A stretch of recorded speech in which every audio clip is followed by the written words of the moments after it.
we discovered that Americans consider homosexuality more harmful to society than adultery, abortion, or prostitution. Most Americans are repelled by the mere notion of homosexuality. The CBS News survey shows that 2 out of 3 Americans look upon homosexuals with disgust, discomfort, or fear. It's serious. Don't kid yourselves about it. They can be anywhere. And if we catch you in vow with a homosexual, your parents are going to know about it first. And you will be caught. Don't think you won't be caught. Because this is one thing you cannot get away with. This is one thing that if you don't get caught by us, you'll be caught by yourself. And the rest of your life will be a living hell. Laws against that are appropriate and should be maintained. Laws which protect the young from their elders so that the young can have the opportunity to develop sexually along their own lines and within their own framework rather than to have ideas induced upon them by others. These laws, we hold, are good. I just don't think that marriage is the right term to put on it.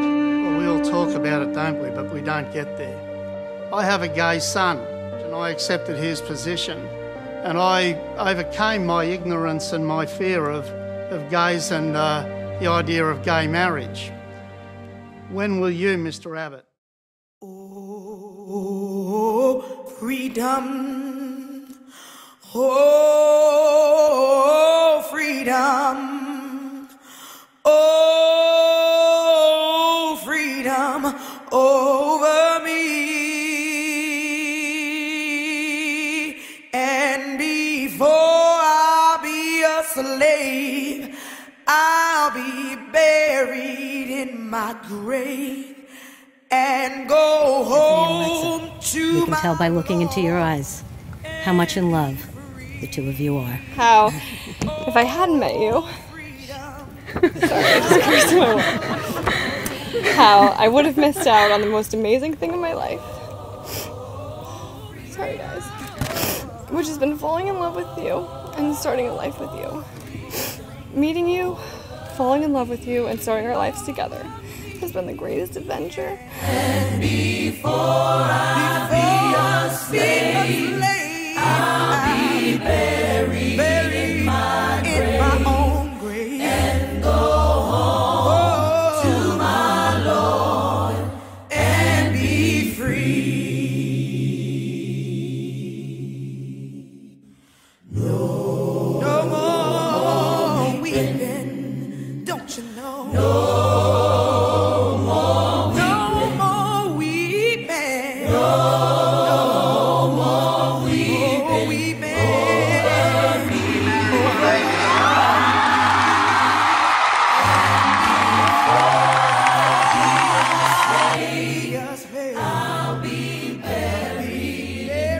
We've already fallen behind the rest of the world on this issue. In fact, Australia is the only English-speaking democracy now where the leader of the country does not support marriage equality. If you are truly representative of Christians, why are you not protecting the rights of children who are being raised by same-sex couples whose parents do not have the right to marry currently? I know many people are concerned about the destruction of the sanctity of marriage as well, and they view this as a threat. But let me ask you something, ladies and gentlemen. What are we really protecting? When you look at the divorce rate in our society, turn on the television. We have a wedding channel on cable TV devoted to the behavior of people on their way to the altar.